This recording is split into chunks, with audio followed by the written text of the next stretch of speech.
Meu nome é Fábio, sou professor de matemática na cidade de Uberlândia.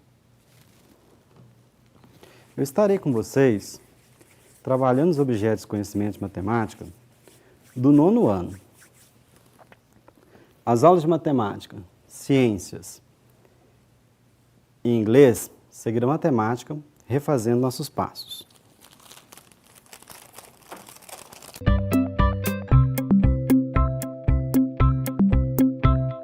E aí, fala pra mim, você já ficou sem água em casa? A falta de água, às vezes, pode ocorrer devido a uma manutenção padrão na rede de água e esgoto por parte dos técnicos da companhia de água. Ou também pode ocorrer no período de estiagem das chuvas. Ou mesmo por inadimplência do pagamento da conta de água, assim como outros fatores.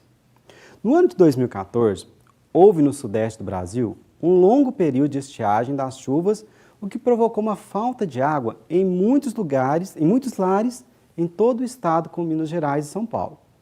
O que antes nós vimos acontecer com mais frequência em regiões de seca, como parte do nordeste do nosso país, principalmente na região do sertão nordestino, estava ocorrendo nos grandes centros, como a cidade de Belo Horizonte e a cidade de São Paulo. Como é ficar sem água durante algumas horas? E ficar sem água durante um dia? Ficar sem água durante uma semana?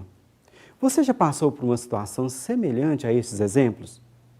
Se você já passou por uma situação parecida, como foi sua experiência de ficar sem água? Como era abrir a torneira e não sair nenhuma gota d'água? Não ter água para lavar as louças, não ter água para lavar a roupa suja, não ter água para preparar os alimentos, não ter água para o banho, não ter água para descarga, não ter água para limpar a casa, não ter água filtrada para sequer beber e matar a sede. A crise de abastecimento de água nos afeta diretamente. Essa escassez de água não é mais um assunto só de quem mora em regiões desérticas. Este é um problema que está afetando cada vez mais cidades por todo o país. E volta e meia, tem alguma notícia nos jornais sobre a falta de água e o baixo nível dos reservatórios. Por ser um tema bastante atual e de grande impacto social, econômico e até mesmo político, pode ser cobrado em uma questão de vestibular. Enem pode vir como um tema de redação ou até mesmo uma questão de concurso público. Cerca de 75% de toda a superfície do nosso planeta é coberta por água. Com tanta água disponível, nós podemos pensar que é algo que nunca vai faltar. Porém, a realidade tem se mostrado bem diferente. O que acontece é que só podemos utilizar uma parte de toda essa água. Somente a água doce serve para o nosso consumo e ela representa apenas 2,5% de toda a água do mundo. Além disso, pouco mais de 2/3 desta água está confinado nas calotas polares, em geleiras ou escondido no subsolo.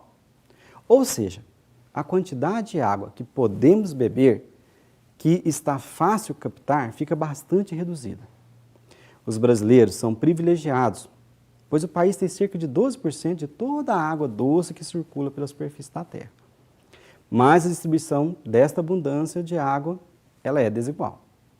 Cerca de 80% de toda a água doce do Brasil está concentrada na região hidrográfica da Amazônia, enquanto que a maior parte da população e das atividades econômicas estão na região sudeste. Ou seja, existe água onde quase não tem ninguém e pouca água potável nos lugares mais povoados, o que acaba provocando a escassez. A falta de chuvas contribui para a crise do abastecimento de água, mas não é o único vilão dessa história. Existem outros fatores que também impactam na escassez de água, como, por exemplo, o crescimento da população, o pouco aproveitamento das águas residuais, de esgoto e processos industriais, a poluição dos rios, a devastação das florestas, o consumo desenfreado e o lixo. Em todo o mundo, a maior parte da água que utilizamos destina-se à prática agrícola, ou seja, diretamente na produção de alimentos. Daí temos aquela pergunta séria: vivemos sem alimentos? A escassez de água tem uma relação direta com a fome no mundo. Cerca de 70% de toda a água doce utilizada em irrigação de plantações e a maior parte dessa água não pode ser reaproveitada. pois encontra-se contaminada por fertilizantes e pesticidas químicos. Dos 30% restantes, aproximadamente 20% são utilizados pela atividade industrial em seus processos de produção. No mundo inteiro, muitas pessoas não têm acesso à água tratada. Para fazermos uma interação com a disciplina de inglês, vamos dar uma olhada na frase retirada do site www.lifewater.org. Each year, waterborne diseases afflict hundreds of millions of people, primarily those living without safe, accessible water in developing countries. Of the 7 most common waterborne diseases in the world, diarrhea is the central symptom. A tradução dessa frase nos indica que, a cada ano, a falta de tratamento de água afeta centenas de milhões de pessoas, principalmente aqueles que vivem sem água segura e acessível em países em desenvolvimento. Das 7 doenças mais comuns pela falta de tratamento de água no mundo, a diarreia é o principal sintoma. Já entendemos até aqui que a escassez de água afeta diretamente a nossa economia. A indústria também é muito dependente do abastecimento de água. A escassez pode comprometer a capacidade produtiva e isso acaba gerando desemprego e o aumento no preço final do produto fabricado. Outra consequência preocupante é o impacto na produção de energia elétrica. A maior parte da eletricidade produzida no Brasil é proveniente das hidrelétricas, que dependem dos reservatórios de água. Com esses reservatórios quase secos, existe o risco de faltar energia elétrica em várias regiões do país e, claro, o aumento no preço da energia. Se eu tenho que desembolsar mais dinheiro para pagar a conta de energia e a conta de água, eu tenho menos dinheiro para gastar ou investir em outros recursos do meu orçamento doméstico. Nós conseguimos sobreviver sem energia? Água e energia são despesas fixas que temos em nossa casa todo mês para pagar. O valor pode variar, dependendo do consumo, mas não conseguimos sobreviver sem elas. Falamos em nossa aula anterior sobre a importância de separar o lixo doméstico e descartá-lo de forma correta. Vimos em Uberlândia o lixo sendo jogado em terrenos baldios, à beira de rodovias, no leito de córregos ou até mesmo no leito do rio Uberabinha. Esse tipo de atitude contamina o solo e as águas do lençol freático, contribuindo diretamente para a escassez de água em nossa cidade. Pode também descartar o lixo nos ecopontos da cidade de Uberlândia. A importância de reduzir, reutilizar e reciclar o lixo sólido, tentando resolver os problemas de acumulação de lixo em nossa cidade e reintegrando-os ao ciclo industrial, traz vantagens ambientais e econômicas. Alguns hábitos no dia a dia ajudam a economia da água. Verificar vazamentos, não usar mangueiras ao lavar carros ou quintais, ajuda a evitar desperdícios e coopera para a economia diária do recurso. Fechar a torneira enquanto se ensaboa ou enquanto escova os dentes ou lava a louça. Reutilize a água descartada da máquina de lavar roupas para lavar quintais e calçadas. Reduzir o tempo no banho economiza água e energia. Agora vamos para o assunto da aula de hoje, estatística para o 9º ano. A estatística, ela trata do conjunto de métodos utilizados para a obtenção de dados, ou seja, de informações que podem ser organizadas em tabelas e gráficos, de modo que é possível analisar esses dados. A estatística, ela alcançou grande desenvolvimento a partir das máquinas de calcular e computadores, que eles agilizam o cálculo e hoje está presente em muitas atividades laborais. Por meio das análises feitas a partir de dados organizados, podemos, em muitos casos, prever e determinar certas tendências que nos auxiliam na tomada de decisões, o que permite um planejamento mais adequado. A estatística é bastante utilizada em diversos ramos da sociedade, no intuito de realizar pesquisas, colher dados e processá-los, analisar informações, apresentar situações através de gráficos de fácil compreensão. Os meios de comunicação ao utilizarem gráficos, deixa a leitura mais agradável. Na última aula, lembra que eu mostrei para vocês os gráficos da situação atual em Uberlândia do coronavírus, o boletim epidemiológico. Eu falei para vocês lá dos modelos de gráficos que nós temos lá. Aqui eu trouxe novamente, só para nós relembrarmos da última aula, os modelos de gráfico. Então nós temos aqui o gráfico em barras, o gráfico em colunas e o gráfico em linha. E também temos o gráfico em pizza. Lembra que eu até falei da pizza de calabresa. Um exemplo que nós sempre ouvimos falar na televisão com muita frequência é o IBGE. O IBGE é o Instituto Brasileiro de Geografia e Estatística. Ele é considerado um órgão importante e conceituado na área. No intuito de conhecer e aprofundar os estudos estatísticos, precisamos conhecer alguns conceitos e fundamentos primordial para nós podermos desenvolver uma pesquisa. Os primeiros conceitos: população. O que é uma população? É um conjunto de elementos, por exemplo, o número de pessoas de uma determinada cidade. É uma população. Amostra. O que é uma amostra?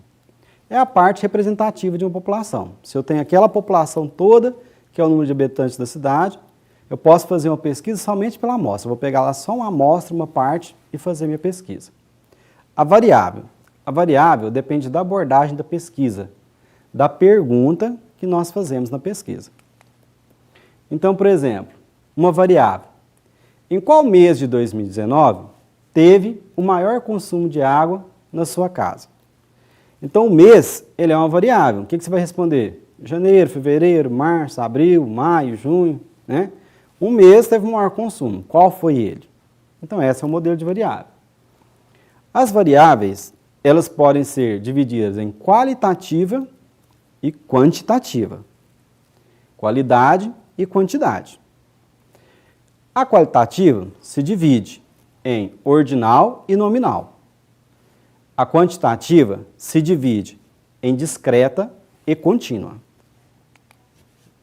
Então vamos lá. Variável qualitativa ordinal. Então estamos falando de qualidade.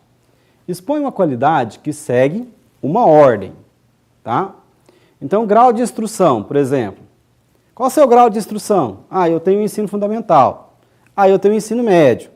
Eu tenho curso superior. E assim por diante. Qual o estágio da doença em tal pessoa? Ou na amostra, ou na população? Inicial, intermediário, terminal. Aquilo que nós já falamos, mês de observação, janeiro, fevereiro, março, e assim por diante. Qualitativa, nominal, a qualidade que tem um nome. Então, expõe uma qualidade e não tem uma ordem. Tá? Exemplos, qualidade da água, a cor dos olhos, né? É fumante, é não fumante, sadio, não sadio. Então, essa é a qualitativa nominal. Ela não tem uma ordem, mas ela é nominativa. Variável quantitativa discreta. Expõe uma quantidade por meio de um número natural. Lembra lá dos números naturais, né? A contagem, 1, 2, 3. Então, ela indica uma contagem. Então, o número de filhos. Quantos filhos tem na família A? Tem 4 filhos. Na família B, 2 filhos. Família C, nenhum filho. Tá? Número de bactérias por litro de leite. Número de cigarros fumados por dia e entre outros. Então, a quantitativa discreta, nós vamos poder numerar com os números naturais. Quantitativa contínua, ou seja, nós ainda vamos fazer uma contagem, né? Ela expõe uma quantidade por meio de um número real. Então, por exemplo, peso na balança, eu peso 84 quilos, 512. Tá? Contínuo, o número está continuando. A altura. Minha altura é 1,75 m, 1,75 m, alguma coisa centímetros. Né? Tempo do relógio. Que horas são? São 13 horas, 25 minutos, 31 segundos. E contando, 32 segundos, 33 segundos. Então, ela é contínua. Pressão arterial, entre outros exemplos. Frequência. A frequência com que determinado número aparece. Então, nós temos a frequência absoluta, valor exato, número de vezes que o valor da variável é citado, e a frequência relativa. A frequência relativa, ela é representada por meio da porcentagem. Então, para determiná-la, fazemos a divisão entre a frequência absoluta de cada variável pela quantidade de elementos da amostra. Então, vamos pegar um exemplo aqui de frequência absoluta e frequência relativa. Então, nós temos aqui, uma tabela, linhas e colunas, organizado os nossos dados em tabela. Então, temos aqui, torcida organizada. Eu tenho os times e tenho a frequência absoluta. Tá? 10 pessoas torcem para o Uberlândia, 20 pessoas torcem para o Cruzeiro, 10 pessoas torcem para o Atlético Mineiro, 20 pessoas torcem para o Flamengo, 30 pessoas torcem para o Corinthians, 10 pessoas torcem para o Goiás. Qual que é a minha frequência absoluta? Total de 100 pessoas. Tá? E minha frequência relativa? Eu vou pegar a minha frequência absoluta da variável e vou dividir pelo total. Então, eu vou pegar aqui, 10 pessoas torcem para o Uberlândia. Se eu dividir pelo total, que é 100 pessoas, eu vou achar aqui a minha frequência relativa, 0,1. Mas eu quero saber em percentual, professor. Então, eu vou pegar 0,1 e vou multiplicar por 100. 0,1 vezes 100, eu vou achar 10%. E assim eu vou fazer com as outras. Eu quero saber a frequência relativa dessas pessoas aqui, que torcem para o Cruzeiro. 20 pessoas torcem para o Cruzeiro. Então, eu vou pegar a minha variável aqui, Cruzeiro, 20 torcedores do Cruzeiro, vou dividir pelo meu total, que são 100 torcedores, vou achar a frequência relativa 0,2. Mas eu quero em percentual. Multiplico por 100 e vou achar 20%. Então, nós temos a formulazinha aqui, frequência relativa é igual a frequência absoluta dividido pela frequência total. Média aritmética é o somatório dos valores dos elementos dividido pelo número de elementos. Então, vamos pegar aqui, um exemplo. Nós estamos lá no 9º ano. Eu quero saber qual que é a média de idade dos alunos do 9º ano de uma determinada sala. Bom, eu chego lá e vou fazer o quê? Tem 35 alunos na sala. Vou pegar a idade de cada um dos 35 alunos e vou dividir pela quantidade. São 35 alunos. Deu a média lá, 14 anos de idade. Essa é a média. Quer dizer, existem alunos lá na sala que têm 15 anos de idade, existem alunos lá na sala que têm 13 anos de idade, mas eu vou pegar a idade de cada aluno, somar, dividir pela quantidade dos 35 alunos e vou achar a média lá de 14. Vamos pegar um exemplo aqui, O preço do combustível na região sudeste do Brasil. Então, às vezes, nós temos uma empresa de transporte, uma transportadora, que o caminhão vai sair de uma carga lá do sul do país, para ir para o norte ou nordeste do país. Ele quer saber, por exemplo, quanto que ele vai gastar de combustível em uma determinada região. Então, ele pensa lá, qual que está o preço da gasolina, por exemplo, na região sudeste? Na hora que eu passar naquela região ali de São Paulo, Minas, Rio de Janeiro, Espírito Santo, qual que está o preço médio da gasolina lá? Então, olha aqui, a gasolina em São Paulo está 4,20, em Minas Gerais 4,50, no Rio de Janeiro 4,60, no Espírito Santo 4,30. Qual que é a média do preço desse combustível? Eu tenho os outros combustíveis também, o álcool e o diesel. O que eu vou fazer?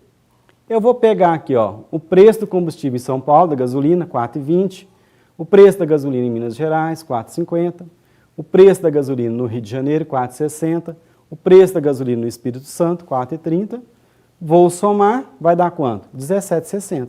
E vou dividir pelos 4 estados, 4. O que eu vou achar? O meu valor médio é 4,40. Então, o preço da gasolina, o valor médio do preço da gasolina na região sudeste do Brasil é quanto? 4,40. Vamos falar sobre a média aritmética ponderada. somatório dos valores dos elementos multiplicado pelos seus respectivos pesos, dividido pela soma dos valores atribuídos. Olha o exemplo aqui. Foi realizada uma pesquisa de satisfação com 500 pessoas. Cada pessoa entrevistada tinha que atribuir uma nota, de 1 a 10, sobre o nível de satisfação com o atendimento de uma determinada empresa, sendo 10 a nota mais satisfatória e 1 a nota menos satisfatória. Então, olha, nós tivemos aqui um total de 500 pessoas entrevistadas e elas tinham que dar uma nota. Por exemplo, olha aqui, ó, a nota 1, 5 pessoas deram a nota 1. A nota 2, 15 pessoas deram a nota 2. A nota 3, 40 pessoas deram a nota 3. Nota 4, 128 pessoas deram a nota 4. Nota 5, 150 pessoas. Nota 6, 90. Nota 7, 35. Nota 8, 25. Nota 9, 10. Nota 10, apenas 2 pessoas. Como é que eu vou fazer minha média ponderada? Olha, eu vou multiplicar pelo peso. A minha nota 1, quantas pessoas? 5. Então, eu vou pegar 1 vezes 5, ou 5 vezes 1. E vou somar. A minha nota 2, 15 pessoas. Então, 2 vezes 15. Vou somar com a minha nota 3. Nota 3, vou multiplicar por 40, porque 40 pessoas deram a nota 3. Nota 4, 128 pessoas deram a nota 4. Então, vou pegar a nota 4 e multiplicar por 128. Vou somar com a nota 5. Nota 5, 150 pessoas deram a nota 5. Então, vou pegar a nota 5 e multiplicar por 150, somar com a nota 6. Nota 6, 90 pessoas deram a nota 6. Vou somar com a nota 7. Nota 7 multiplicando por 35 pessoas. Vou fazer isso com todos. E vou dividir por quem? Quantas pessoas foram entrevistadas? 500. Então, eu vou pegar, vou multiplicar, olha, eu vou resolver primeiro o que está dentro do parênteses, tá? Depois que eu resolvi dentro do parênteses, vou somar tudo, vou achar 2.512 e vou dividir pela quantidade de pessoas entrevistadas, que é 500. Então, a minha média ponderada é 5,024, né, se você fizer aí na sua calculadora, ou arredondando para 5. Vamos falar sobre a mediana. Quem é a mediana? É a medida central em uma determinada sequência de dados numéricos, ou seja, é a medida de posição, ela é a posição, que divide o conjunto de dados ao meio. Tá? Então, eu tenho um conjunto de dados. O que está no meio aqui? Essa aqui é a minha mediana. Se o número de elementos do conjunto for ímpar, a mediana é o valor central. Né? Então, eu tenho um conjunto de dados. Vou ordenar esses dados, vou colocar em ordem. A posição exatamente no meio, que divide o conjunto de dados para cá, o conjunto de dados para lá, ou seja, o rol de dados, é a minha mediana. Se o valor for par, é a média aritmética dos dois valores centrais. Quando nós temos um número ímpar de informações, vamos pegar um exemplo. Os jogadores de uma equipe de basquete apresentam as seguintes idades: 28, 27, 19, 23 e 21 anos. Bom, ele me deu os números aí das idades dos jogadores, mas esses valores não estão ordenados, não estão organizados em uma ordem crescente ou uma ordem decrescente. Então, qual a mediana da idade dessa equipe? Primeira coisa que eu tenho que fazer, eu tenho que colocar esses dados ordenados. Vou colocar em ordem crescente. Então, vou pegar aqui, qual que é a primeira idade? 19. Próxima idade? 21. Depois 21, 23. Depois 23, 27. Depois 27, 28. Ordenei. Quem que é a minha mediana? Olha, eu tenho um rol de dados, eu tenho um conjunto de dados. A mediana está exatamente aqui no meio, dividindo para um lado e para o outro. Então, a minha mediana é 23. Ou seja, é aquela que está exatamente no centro, quando nós temos um número ímpar de informações. E quando nós temos um número par de informações? Vamos pegar esse exemplo aqui. Um professor de matemática costuma verificar a aprendizagem de seus alunos através da mediana nas notas obtidas pela turma. Considere que a turma de 2019 obteve as notas no segundo bimestre conforme o quadro alado. Qual é a mediana dos dados? Eu tenho um quadro aqui, professor pegou as notas lá, está corrigindo as provas lá, pegou as notas. Então, o que ele vai fazer primeiro? Ele vai ordenar as notas, vai colocar em ordem as notas. Então, o que ele fez? Ele colocou as notas em ordem do menor para o maior. Tá? Então, aqui nós sabemos que a média é 6,9, eu quero saber minha mediana. Mas eu tenho um número par de informações, professor. Quantos números eu tenho? 1, 2, 3, 4, 5, 6, 7, 8, 9, 10, 11, 12, 13, 14, 15, 16, 17, 18, 19, 20. Eu tenho 20 dados, tenho 20 números. Quem que é a minha mediana? Olha, quando eu tenho um número de par, a minha mediana é a média dos dois valores centrais. A minha mediana não é aquele número exatamente que divide os valores ao meio, mas aqui eu tenho o número par, então quem são os dois valores aqui no meio? 7,5 e 7,6. Eu vou somar 7,5 com 7,6 e vou dividir por 2. E vou achar quanto? 15,1 dividido por 2. Então, a minha mediana é quem? 7,55.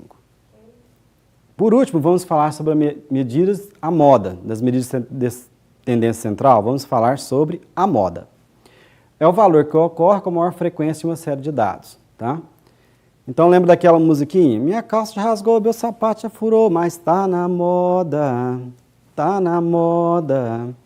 Então, o que eu vou fazer? Vamos pegar um exemplo. Ó. Em uma sapataria, durante um dia, foram vendidos os seguintes números de sapatos. 34, 39, 36, 35, 37. Qual o valor da moda dessa amostra? O que eu tenho que fazer? Vou ordenar os números, tá? Os números de sapatos. O que eu encontrei? Qual é o valor que mais aparece? Qual é o valor que mais se repete? O 36. Ó, ele apareceu 3 vezes. Então, essa é a minha moda. Vamos pegar aqui, ó, um outro exemplo. Um professor de matemática costuma verificar a aprendizagem de seus alunos através da mediana das notas obtidas pela turma. Considere que a turma teve em 2019 as seguintes notas segundo bimestre. Qual é a moda? Então, vou pegar aquele exemplo, vou ordenar os meus números e vou ver qual é aquele número que mais se repete. Ele é a moda. Professor, mas apareceu o número 6,7 duas vezes e o número 8,3 duas vezes.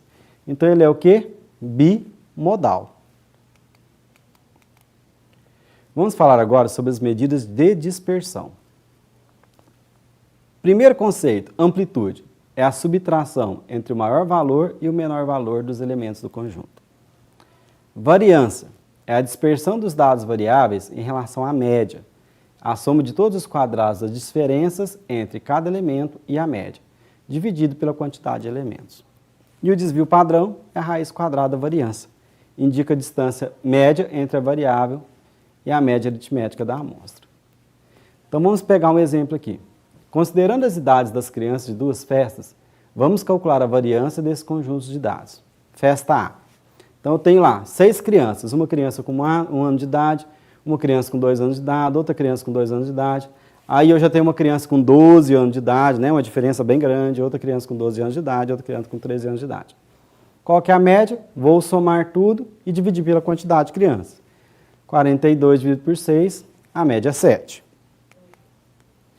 A minha mediana é o valor que está no meio, também vou encontrar 7. A minha moda, eu vou encontrar o número 2, né? 2 crianças com 2 anos de idade, 2 crianças com 12 anos de idade, é bimodal. Quem que é a minha amplitude? É a maior idade com a menor idade, então é 3 menos 1, 12. Quem que é a variância? Eu vou pegar a idade de cada um, subtrair o valor da média e multiplicar ao quadrado. Então, vamos colocar dentro do parênteses. A primeira criança lá tem 1 ano, menos a média 7, multiplica ao quadrado. Soma mais a segunda criança, tem 2 anos de idade, menos 7, eleva ao quadrado. Soma com a terceira criança. 2 anos de idade, menos a média que é 7, elevado ao quadrado. A terceira criança, 12 anos de idade, menos a média, elevado ao quadrado. Quarta criança, 12 anos de idade, menos a média, elevado ao quadrado. E a sexta criança, 13, menos 7, elevado ao quadrado. Resolvo o primeiro que está dentro do parênteses, vou achar os valores, somo e divido pela quantidade de crianças lá, que é 6.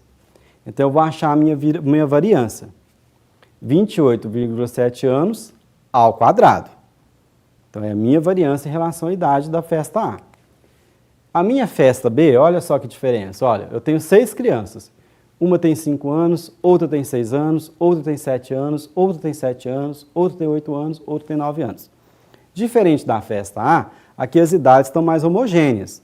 Na festa A, eu tinha crianças pequenas e crianças grandes. Aqui eu tenho mais ou menos as mesmas idades, muito perto das idades. Como é que eu acho a média? Somo todas as idades, divido pela quantidade de crianças, vou achar que a minha média é 7. A mediana 7, a moda 7, a amplitude. Vou pegar a criança mais velha, menos a criança mais nova, vou achar 4. Olha, eu já vi uma diferença aqui. A minha amplitude em relação à festa A era bem maior. Qual vai ser a minha variância? Vou pegar a primeira criança, vou subtrair da média e elevar ao quadrado. Mais a segunda criança, subtrair a média e elevar ao quadrado. Mais a terceira criança, subtrair a média e elevar ao quadrado. Mais a quarta criança e assim por diante. E vou dividir por 6, que é a quantidade de crianças que eu tenho lá. Eu vou achar quanto? A minha variância? 1,67 anos ao quadrado. Observe que, apesar da média ser igual, o valor da variância é bem diferente. Ou seja, os dados do primeiro conjunto, festa A, são bem mais heterogêneos. Considerando esse exemplo que apresenta as idades das crianças de duas festas, vamos calcular o desvio padrão para cada situação. O que é o desvio padrão? É a raiz quadrada da variância. Então, a minha variância lá foi 28,7, a raiz quadrada deu 5,35 anos. Então, o meu desvio padrão da festa A é 5,35 anos em relação à média. Na minha festa B, a minha raiz quadrada do meu desvio padrão é 1,67. Então, eu vou achar o quê? Que o meu desvio padrão é 1,29 em relação à média. Nas duas festas, eu tenho a média quanto? 7 anos de idade. Mas na festa A, o meu desvio padrão, o meu desvio em relação à média é bem maior, é 5,35. Enquanto que na festa B, que a média de idade também é 7 anos, o meu desvio padrão é 1,29. Agora sabemos que a variação das idades no primeiro grupo em relação à média é de aproximadamente 5 anos para a festa A, enquanto que do segundo grupo na festa B é apenas 1 ano.